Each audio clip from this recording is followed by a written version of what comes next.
ክርስቶስ ተንሥአ እሙታን በዐቢይ ኃይል ወሥልጣን አሰሮ ለሰይጣን አግዓዞ ለአዳም ሰላም እምይእዜሰ ኮነ ፍስሐ ወሰላም ክርስቶስ ዱአሞየ ከኤራ አንጎፍ ሁምነ ኢሳቲን ዲያብሎስ ሂዳሜራ አዳም ብሊሱማ በኤራ ነጋን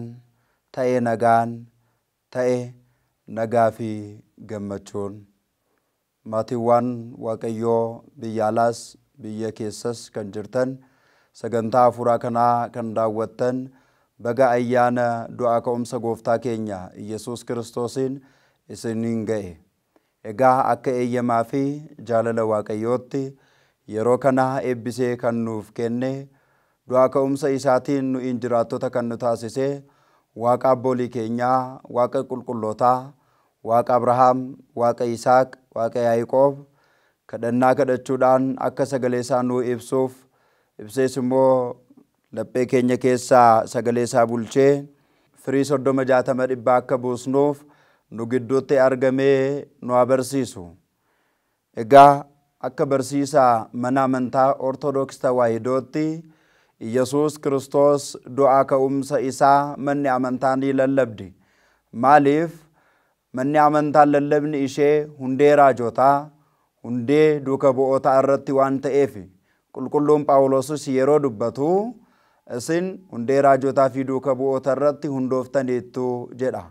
Kanaaf waa'ee du'aa ka'umsa gooftaa keenya Yesuus Kiristoos yeroo haasofnu Addaam isa duraa isa du'ee ture lubbuudhaanis kasuma immoo yeroon isaa qaqqabee fooninis yeroo du'eetti bilisummaan isaa karaa Addaam lammaffaa Yesuus Kiristoosin akkamitti akka labsame yeroo itti barannuudha. Yeroo gammachuu guddaadhaan gooftaa keenya Yesuus Kiristoosin eebba kee araara kee nuuf baay'isi nutis cubbuudhaan warra duune ka'umsa kee yaadannee cubbuu keessaa baanee ifaan gammachuudhaan si waliin akka tokkoomnu nu taasisi jennee yeroo itti kadhannuudha.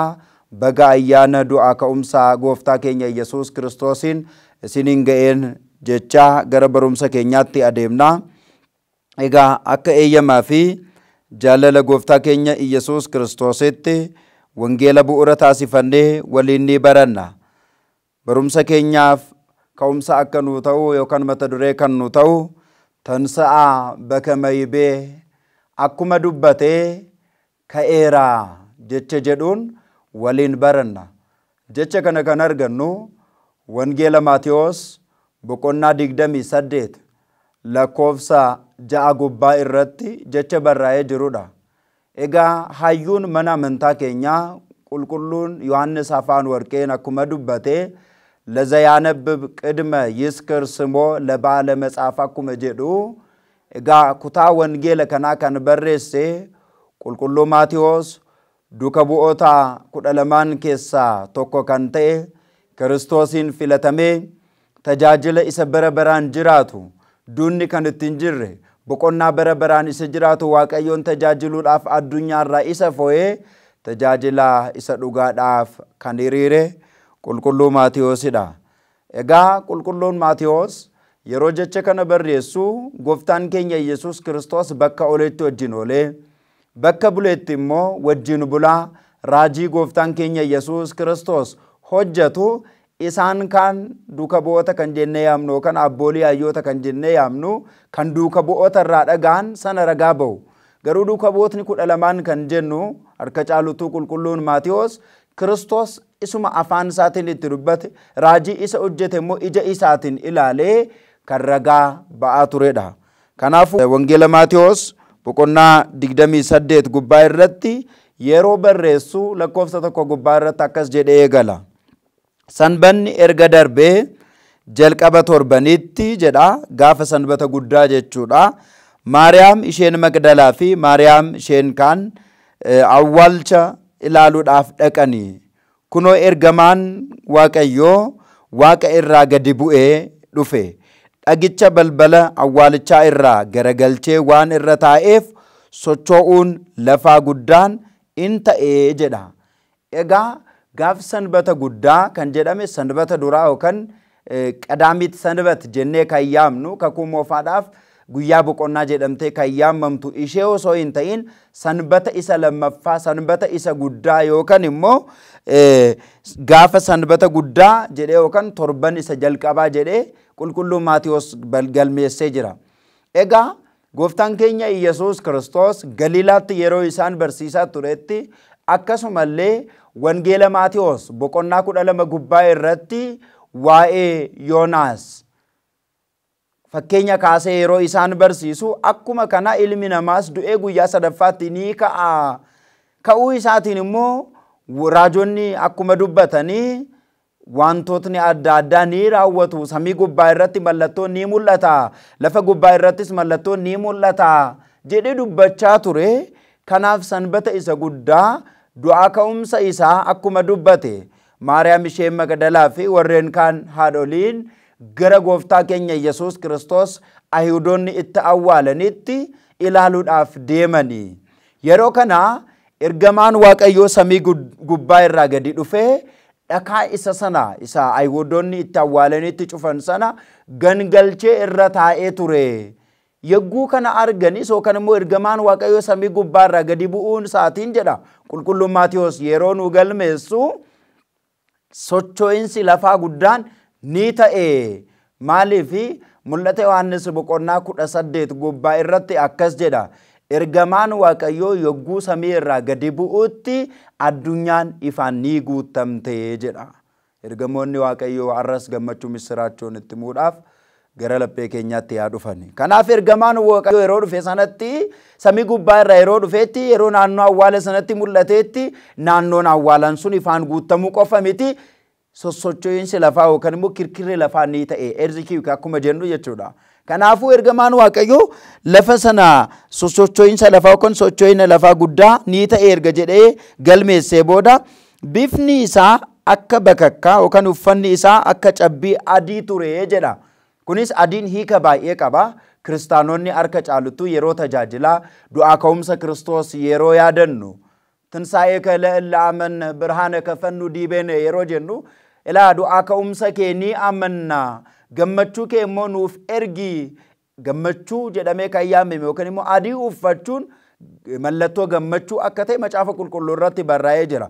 Ergamaan Waaqayyoos immoo ilmaan namaa Waaqayyo waliin tokkoomaniiru araarri ta'eera waan ta'eefu ifa uffatee mul'ate. Kana jechuun ergamaan Waaqayyoo tajaajilli isaayyuu isa ifa fi dukkana uume Waaqayyo biraa waan ta'eefu ifa uffatanii itti mul'atanii. Egaa akka macaafa qulqulluutti mul'ata Yohaannis boqonnaa 7 gubbaa irratti erga duunee booda Kiristoos fuuldura harka caaluttu Yohaannis yeroo dubbatu hoolicha fuulduratti yeroo galataaf dhaabbannu yookaan warreen du'anii qorumsa guddaa keessaa gara Waaqayyootti ce'an suni uffata adii uffatanii hoolicha isa Waaqayyoo isa qalameef galanni haa ta'u ulfinni haa ta'u walqubaan haa ta'u waaqeffannaan haa ta'u jedhanii uffata adii uffatanii ni galateeffatu nun jedha.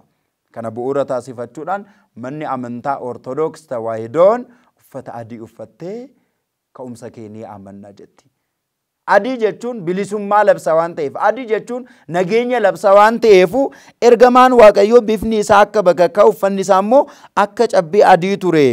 Warri eegdonni awwaalicha naannoo sana jiran immoo sodaachuudhaan yookaan ergamaan Waaqayyoo iddoo sanatti mul'achuu isaarraan kan ka'e ni baqatanii. Ergamaan sun garuu warra dubartootaatiin akkasittiin jedhe. Amma warra Waaqayyoon sodaataniif ergamoonni Waaqayyoo nuu qarqaaru. isa dhugaa ilma waaqayyoo nuuf ibsu kanaafis immoo yitaayyen malaaka እግዚአብሔር አውዶሙ ለለ ይፈርህዎ ወያድኖሙ ጀዳ ፋርሳ ዳዊት ቦቆና ሶዶሚ ሰዲ ለአመቱ ከሰ ሶዶሚ አፉር ለኮፍሰ ቶርበ ጉባኤ ረቲ ኤርገማን ዋቀዮ ወሬን ዋቀዮን ሶዳተን ቢረቲን ያርገሙ ወሬን ዋቀዮን በርባደን ቢረቲን ያርገሙ ወሬን ዋቀዮን ወሊን ተቆሙ በርባደን ፉልዱረቲ ሙለተኒ ዋይ ተኩማ ዋቀዮ ጃለለ ዋቀዮኒ በርሲሱኒ ከነቆፈሚቲ ጊድራራስ ኢንኦልቹ ናኖ አዋለ ጎፍታ ኬኛ ኢየሱስ ክርስቶስ ኢታዋለሜ ቱሬ ሰነቲ ኤግዶን ጅሩ ቱሬ elaadu kaboonni akka hin fudhanne eegaa jedhame qarshiidhaan gatiin isaanii madaalame naannoo sana jiru eegdonni sun ergamaan waaqayyo samii gubbaarraa yeroo gadi bu'utti ni baqatanii nuun jedha arras eegdonni keenya karaa hamaadhaan nu eegan nu ajjechuudhaaf karaa adda addaatiin qorumsatti nu galchuudhaaf gara keenya yeroo dhufan ergamaan Waaqayyoo samii gubbaarraa yeroo ergametti karaa gidiraatti nu galchuudhaaf yookaan immoo qorumsatti nu galchuudhaaf namoonni nu marsanii jiran sun ni baqatu. Akkasuma qulqulluu Phexros hojii duuka bu'ootaa yookaan ergamootaa boqonnaa 12 gubbaa irratti qulqulluu Phexros gara mana hidhaa keessa yeroo turetti ergamaan Waaqayyoo samii gubbaa irraa ni dhufe. Yeroo dhufe kanas immoo qulqulluu Phexrosiin bukkee isaa tuqee ka'ee ittiin jedhe. Eegdonni baay'een jiru ture. Isaan garuu ergamaan Waaqayyoo waan inni hojjetu isaaniif hin ifne ture. Har'as nuyi ergamoonni Waaqayyoo karaa tokkos karaan biraas nu gargaaru. Kanaafuu warreen eegdonni suni iddoo sanaa hin baqatanii dubartootaan garuu Waaqayyoo barbaadan. Ilma Waaqayyoo isa jiraataa Yesuus Kiristoos isa dhiiga isaatiin nu bite isa bara baraan jiraattota nu taasise isa kaleessa du'a keessaa hin ceetu nuun jedhee ce'umsa isaa daandii nuuf qopheesse. Addaam isa lammaffaa garafamuu isaatiin nuti bilisummaa kan baane inni qullaa dhaabbatee uffata kabajaa kan nu uffise Yesuus Kiristoos ni barbaanna taanaan akkuma kana ergamoonni dubartootatti akka dubbatan nuunis nutti dubbatu. Kanaaf akkana ittiin jedhe ergamaan Waaqayyoo gara dubartootaatti dhiyaate isaan sun warri eegdonni ni baqatanii dubartootaan garuu akkasittiin jedhe isin Yesuus isa fannifamee ture akka barbaaddan anoo nan beekaa ittiin jedhe. Isa maal ta'ee ture? Isa anaaf isiniif jecha cubbuu keenyaaf jecha isa fannifame nu gidiraatti akka hin galle gidiraa keenya kan nuuf baate nasaa daweena watsoora himaamina jedha raajii Isaayyaas boqonnaa 53 gubbaa irratti. Dhukkubbii keenya ni fudhate, dhibee keenya ni fudhate, garafamuu keenya adabamuu keenya ni fudhate. Akka isa ilaalluuf illee fuulli isaa dhiigaan ni uffifamee nuun jedhame maatii Waaqayyoo. Dhiigni hanga qaama isaa keessaa dhangala'ee dhumutti ni garafanii 6,666 anaaf isiniif jecha dhukkubbii keenya baate jedhe Isaayyaas raajii isaatiin. Nasaa daweena watsoora himaamina. Dhukkubbii isaatiin nuti madaan keenya ni qore, fayyina arganne, dadhabbii keenya ni baate. Kanaafuu Yesuus isa fannifame sana, Yesuus isa isiniif jecha gidiraa fudhate sana, Yesuus ilma Waaqayyoo isa bara baraan jiraataa isa akka barbaaddan anoo nan beekaa erga ittiin jedhee booda akkas jedhee ergamichi deebiseef hin sodaatinaa ittiin jedhe. Maal hin ta'ina? Hin sodaatinaa. Waaqayyo barbaachuu keessatti sodaachuun nurraa hin eeggamu. Maaliif? Ani isin waliinan jiraa jedhee nutti dubbateera Waaqni waaqotaa gooftaan gooftota. Inni waliin nu waliin immoo jiraannaan wanti nu sodaachisu maalidha ree kiristaanota? Har'a mee seenaa keenya yookaan immoo jireenya keenya yaalaallu. Wanti xiqqaan wayii yoo uumame nu dhuphisa hin sodaanna. Dukkana hin sodaanna. Baroota keessatti taateewwan ta'an ilaalle hin sodaanna. Wangeelli garuu ergamoonni garuu hin sodaatinaa. Waaqayyoon barbaaddu taanaan hin sodaatinaa. Kiristaanummaa keessaniin cimuudhaaf qophooftan taanaan hin sodaatinaa. Kiristoos isa fannifame mootii moototaa gooftaa gooftotaa hin barbaaddu taanaan hin sodaatinaa. Kanaaf hin sodaatinaa ittiin jedhe ergamaan Waaqayyo isa fannifame Kiristoosin barbaaddu. Nutu har'a maal barbaadaa jirra laata addunyaa kana gidduutti? Qabeenya barbaadaa jirra laata?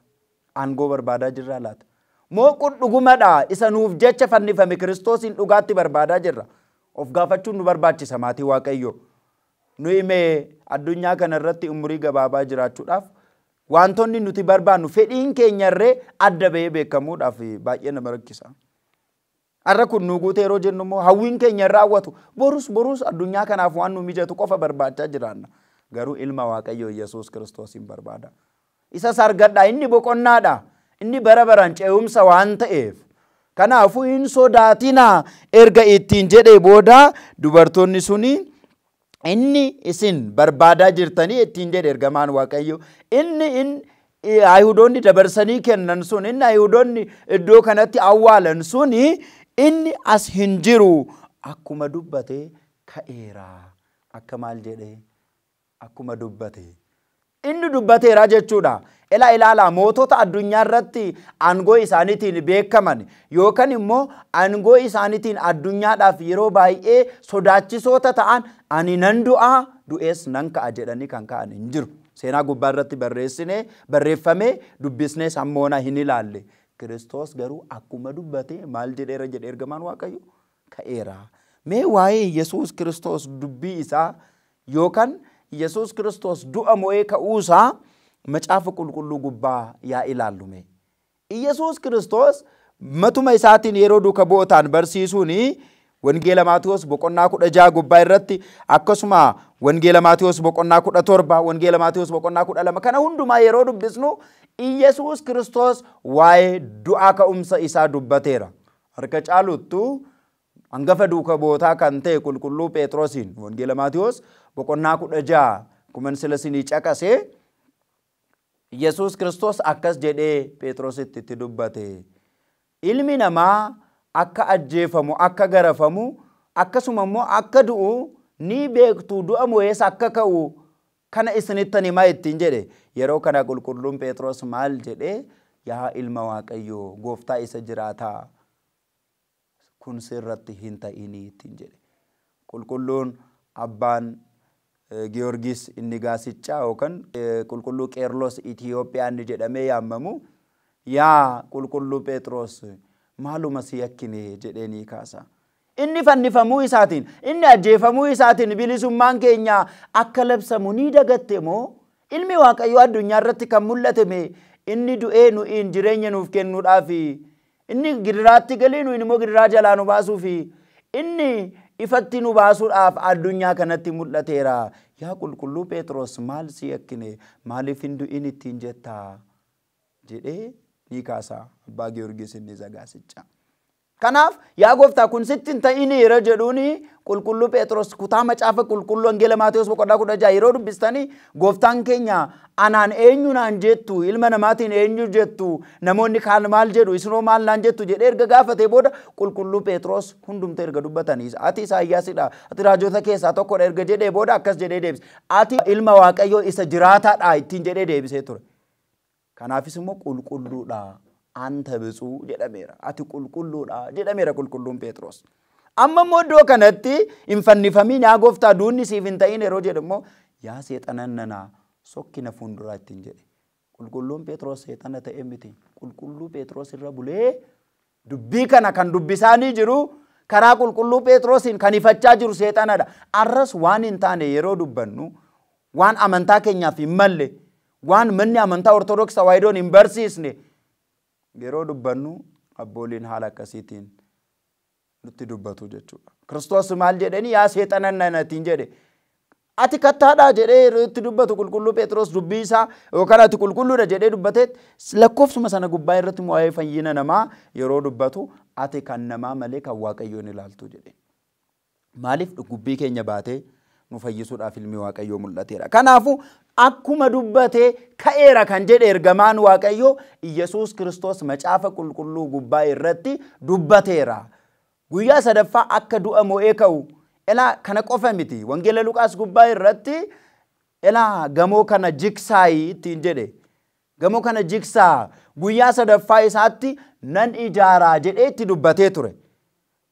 Ayhuudoonni garuu waggaa 46 oliif kan hojjetame gamoo kana jiksaan hun jedha innoo maraateeraa ittiin jedhan loottu sibaat galanni isaaf haa ta'u. Garuu inni kan jechaa jiru guyyaa sadaffaasaa gamoo kan jedhe mataadhuma keessan yookaan immoo qaama keessan isa badee ture isa si olitti ci'aa ture anoo du'een du'a kiyyaa du'a mo'ee ka'ee du'a irratti akka isin dhaadoo taasistan du'a irratti injifannoo akka qabaattan isin fayyisa jedhu yeroo dubbatudha. Kanaafuu arras immoo laphee Ayhuudotaatiin kan jiran yookaan barumsa Ayhuudotaatiin kan jiranii waa'ee Yesuus Kiristoos dubbii isaa garan taaneetti warreenii kan jiru. Waaqayyo isaaniif illee laphee jijjiirraa yookaan laphee Waaqayyootti amanuu isaaniif haa kennuuf. Egaa ergamaan Waaqayyoo maal jedhee dubbate jechuudha akkuma dubbatee ka'eera. Amma qulqulluun yookaan ergamaan Waaqayyoo samii gubbaa irraa kan dubbate qofa miti. Raajonni waa'ee Yesuus Kiristoos du'a mo'ee ka'uusaa dubbataniiru.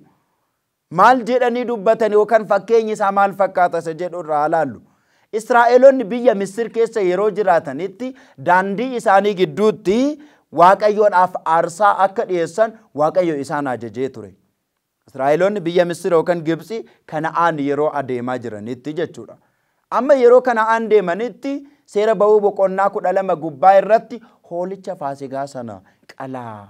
Kunis immoo isinii fi guyyaa ce'umsaa guyyaa yaadannoo yaa ta'u ittiin jedhee garbummaa jalaa guyyaatti baatanii guyyaa bilisummaa keessan isiniif yaa ta'u jedhee gooftaan keenyatti dubbateera. Faasikaa Paaskaal yookaan immoo Faasikaa jechuun Ibraayistiin Paasaa jedhanii ni yaamu yookaan maal jechuudha hiikni isaa ce'umsaa jechuudha. Kakuu moofaa keessa yeroo ilaallu Israa'eloonni kan ce'an galaana Yordaanos kan ce'an galaana Eertiraati. Waaqayyoon isaan qarqaaree kan ce'an biyya Gibxirraa gara Kana'aanitti kan biyya Misirraa gara Kana'aanitti. Nuti garuu kakuu haaraa keessa kan ceene immoo du'a keessaa gara jireenyaatti. Dukkana keessaa gara ifaatti. Kanaafuu ce'umsi kan keenya Israa'eloota warreen lubbuu kan jedhamnu warreen Israa'eloota warreen foonii kan jennee yaamnu waliin yeroo wal simsiisnee ilaalu yookaan wal cinaa yeroo qabnee ilaalu kan keenya bara baraan jiraachuudhaaf.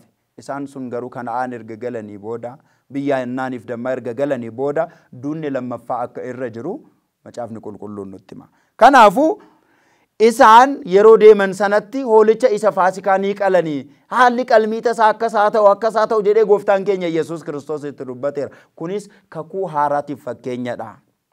Isa kanatti deebina. Kana qofa miti raajiin qulqulluun Daawit macaafa faarsaa gubbaa irratti akkas jedhee dubbateera. Watansa'a እግዚአብሔር ከመዘንቃ እምንዋም ወከመ ኃያል ወዳገ ወይን jedhee dubbateera. Kiristoos Yesuus akkuma nama hirriibaa dammaquutti ni ka'a jedhee waa'ee ka'umsa Yesuus Kiristoos dubbateera. Kana qofa miti waa'ee garafamuu isaati. Kana qofa miti waa'ee gidiraatti dabarsamee laatamuu isaa. Kana qofa miti qarshii 30 jijjiiramuu isaa yookaan immoo qarshii 30 gurguramuu isaallee raajiin Daawit dubbateera macaafa faarsaa gubbaa irratti jechuudha. Kanaafuu waa'ee maalsaa waa'ee garafamuu isaa waa'ee immoo madaa'uu isaa akkasuma immoo Ayhuudonni waa isarratti mari'achuu isaanii wasabihoota maakaruu liqaana kaayinaati jedhee waa'ee Ayhuudonni Kiristoosin gidiraatti dabarsanii laachuu akka mari'atan kana hundumaa dubbateera. Raajonni kan dubbatan kakuu haaraa gubbaa irratti Kiristoos isuma raawwachuudhaaf hin dhufe malee isa diiguudhaaf hin dhufne jedheera. Wangeela Maatiyos boqonnaa 5:17 gubbaa irratti. Kanaaf mee karaa Israa'eloonni itti ce'aa turan hoolichi isa qalaa turan immoo macaafa qulqulluu isa kakuu haaraa waliin yeroo wal qabsiisnu hoolichi inni qalan sun yookaan wareegama Waaqayyoodhaaf aarsaa kan taasisanii dhiyeessan suni kakuu haaraadhaa yeroo laallu Yohaannis inni cuuphaan akkas jedhee dubbate. Inni kakuu moofaa aarsaan dhiyaachaa ture aarsaa yerooti. Hangafa lubootaa kan ta'e waa'ee cubbuu uummataatiif erga aarsaa dhiyeessee booda amma immoo mataa kiyyaaf jedhee aarsaa ni dhiyeessa. Aarsaa inni kakuu haaraa garuu akkas miti jedhee Yohaannis yeroo dubbatu akkas jedhe nawaa baggi'u ለእግዚአብሔር ዘያትት ኃጢአት ዓለም. Wangeela Yohaannis boqonnaa 1:29 gubbaa irratti elaa hoolicha Waaqayyoo isa cubbuu namarraa dhiquu danda'u. Isa nama qulqulleessuu danda'u. Isa bilisummaa namaa kennuu danda'u.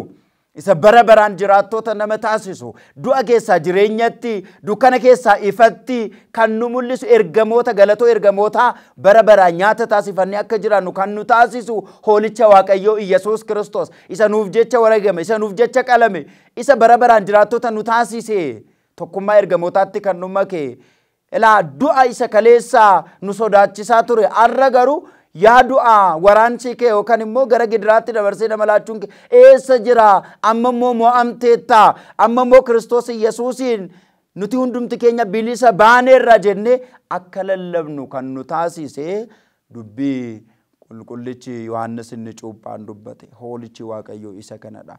Cubbuu namarraa kan qulqulleessuu danda'u bilisummaa keenya kan labsuu danda'u jiraachota kan nu taasisuu danda'u hoolichi Waaqayyoo isa kanadha jedhe.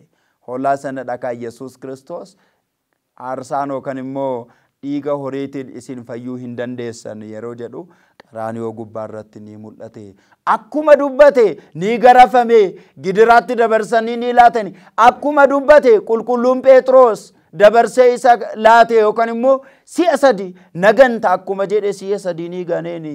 akkuma jedhe warri kaan abdii kutachuudhaan gardurduubaatti ni deebitu akkuma jedhe gardurduubaatti hin deebi'an akkuma dubbate namoonni xiqqoon waliin ni dhaabatu akka jedhe Yohannis inni wangeela nuuf caafe duukaa bu'oota 12 keessaa tokko kan ta'e Yohannis qofti qaraaniyo gubbaa irratti argame akkuma dubbate ka'eera deemaa labsaa misraachoo kana dubbadhaa akkuma dubbate ka'eera bilisummaan nageenya araarri jaalalli ta'eera ka'umsa isaatiin nutundumtuu du'oota kan du'a keessa kan jirru kaaneerra amma jiraattota taaneerra bilisummaa arganneerra kanaafuu akkuma dubbate ka'eera jedhe ergamaan Waaqayyo kanaafuu ayyaanni du'a ka'umsa gooftaa keenya Yesuus Kiristoos yeroo yaadannu ka'umsi Kiristoos kan itti labsamudha kana qofa miti inni du'a ka'uu isaatiin nuundumtuu du'a jala kan jirru kan immoo Addaamiin kan nutti labsame barabaraan garboota daabiloos Yohannis garbittii daabiloos kan jedhame irraa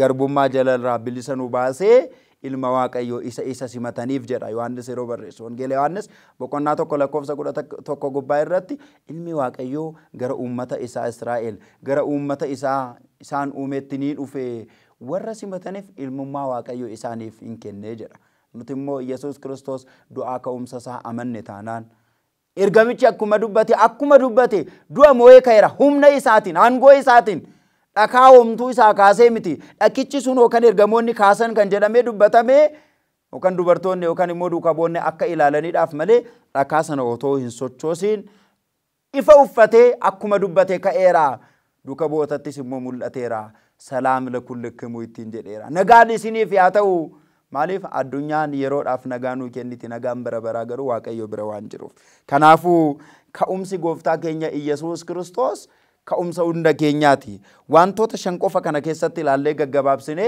ni xumurra yeroo keenya waliin adeemuudhaaf ka'umsi hiika shan qaba kunis inni tokkoffaa ka'umsa sammuuti yookaan immoo tazakkiroota እግዚአብሔር jedhanii ayyoonni nu barsiisu Waaqayyoon yaadachuu arra dhugumadha Kiristoos du'aa ka'eera garuu sammuun keenya bakka ciisee ka'uun nu barbaachisa sagalee Waaqayyoo dhaga'uudhaan bakka ciisnee ka'uun nu barbaachisa yeroo hundatti Waaqayyo guyyaas halkaniis Waaqayyoon yaadadhu jedha faarsaa Daawit boqonnaa 1 gubbaa irratti ganamas galgalas Waaqayyoon yaadachuu hin irraanfatin sammuu kee keessaa hin baasiin nun jedha kana qofa miti sirna qulqulleessaa qulqulluu Yaaqoob isa Sruug akkas jedha laallay kun liinaakmu በሰማይ ያሉ ልብክሙ nun jedha sammuun keessan isa addunyaarra jiru miti isa samii gubbaarra bakka injifannoon jiru tokkicha argatanii bakka itti dhabuun hin jiraanne bara baraan jiraattota bakka itti taatan samii gubbaarra yaa ta'u yaadni keessanii nun jedha yaadni keenya addunyaa kana gubbaarra ta'eera taanaan yookaan immoo addunyaan nu dhiphisa taanaan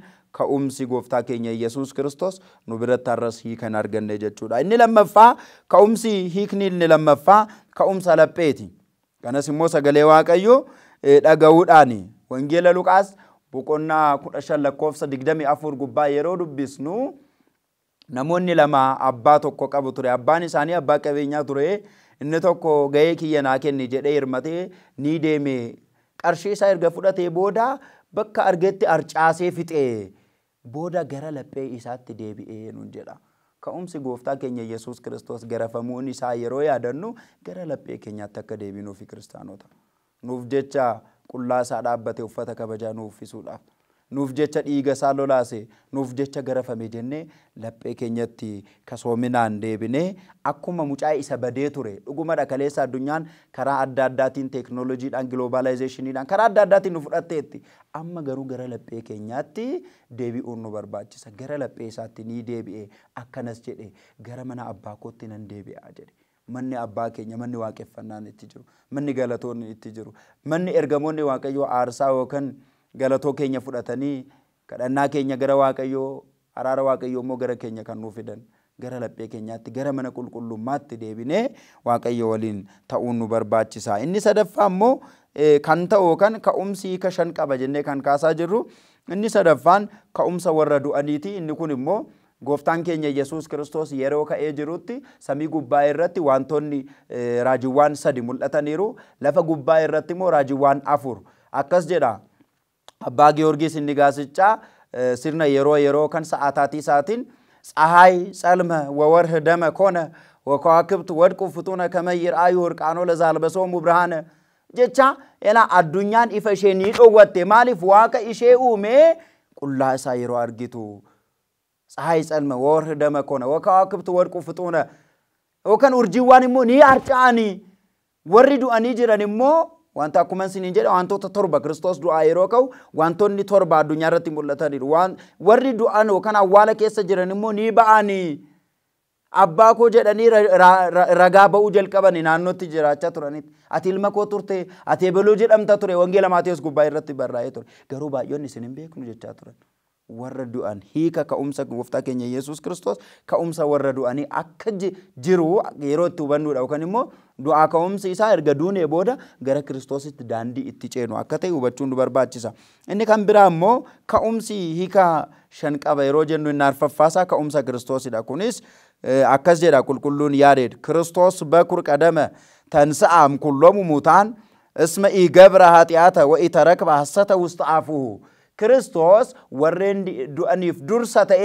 ኒከኤ እስመ ኢገብረ ኃጢአተ ጩቡ ሂኖጀኔ ወኢተረክበ ሐሰተ ውስጥ አፉሁ አፋንሳ ከሰት ሞኮ አፋንሳቲ ደሞ ዋን ጩቡ ሂንዱበኔ ከናፉ አከ ክርስቶስ ዱአሞይ ከኤት ኑቲስ ሞ ሂንካና ይጨጀዱ ወቹን በርባጭሳ እኒ ዱማሞ hundumti keenya yeroo Kristos Yesus murteedhaaf dhufutti tinsaa'ee zagubaa'ee kan jedhamu akkuma ka'umsa walii galaa kan hundumti keenya akka hojii keenyaatti kan gaarii hojjete mirga isaatiin kan immoo yaraa hojjete immoo bitaa isaatiin yeroon itti dhaabbatu yeroo murtee isaa jira እግዚአብሔርስ ገሃደ ይመጽእ ወአምላክነ ህያረም እሳቲን ድድቅን ሜሁ ጀዳ ዋን ተይፉ እኒ ኢፈተኤ ኒዱፋ ፉልዱረ ኢሳቲ ብዲኒ ቀበታ ከበጃን ኒዱፋ እርገሞን የሮ ዱበተኒ አኩመ ሰሚት የሮል በወኩመ ላልተን ከና ከበጃን ሞ ኒዱፋ ወረ ጋሪ ሆጀተን ሚርጋ ኢሳቲን ኒዳባ ወረሞ የራ ሆጀተኒ ቢታ ኢሳቲን ኒዳባ ጀዴ ዱበቴራ ከናፉ اسمت مصጻት ዘይሰምዕዎ ቃሎ ኩሎሙ ለውስተ መቃብር ወንጌል ዮሐንስ በቆናሽን ዲግደም ይሰገል ጉባኤ ረት የሮኒ ዱፋ ጀደ የሮ አከሚዮ ጀነ ወሪዱአን ክርስቶስን ኢፋን ይፈት የሮት ይላለን ሰገሌሳ የሮት ዳጋን አራ ዱአፎኒ ቆፋሚቲ አበኔ አከሱመቲ ወረዱአን ከሰት ረመደሙ ዲደንደኝ ሰገሌ ዋቀዮ ዳገኘ hindeebinu tanan warradu'an qaamandu'an keessatti ramadamuu ni dandeenya jechuudha kanaafu Kristos akkuma dubbate ka'eera ayyaanni faasikaa kun Israa'eloonni warri lubbuu hundumti keenya cubboo irraa gara qulqullinaatti kan itti baanedha garbummaa daabiloos jala jireenya bara baraatti kan itti baanedha kakuu moofaa irraa gara kakuu haaraatti kan itti ceenedha dukkana keessaa gara ifaatti kan itti baanedha kanaafu ክርስቶስ ተንሳአ ሙታን ባብያ ለስልጣን ክርስቶስ ዱአሞይ ከኢራን ጎፉምነ ኢሳቲን ዲያብሎስ ደሜራሞ አዳም ሞ ቢሊሳ በኤራ ነጋን ተኤ ነጋፊ ገመቹን ደኔ የሮቲ ዋቄፈኑዳ ረደቢኤ በጋ አያነ ጎፍታ ኬኛ ኢየሱስ ክርስቶስ ዱአ ከውምሰ ኢሳቲን ኑን ገየን ሲንንጀዳ ሁንዱምት ኬኛ ዱአ ከውምሰ ጎፍታ ኬኛ ኢየሱስ ክርስቶስ ለጴ ኬኘት ያደቹዳን ጋቢ ገሌ ዴቢኔ ፍሪ አፉራ soddoma jaatama dhibba isa dhageenye kanaan akka buusnu waaqni qulqulloota nu agargaaru ayyaana gaarii nuuf yaa taasisu kan nu barsiise kan nu gorse waaqni qulqulloota maqaan isaa kan galatoomu nuuf yaa ta'u ameen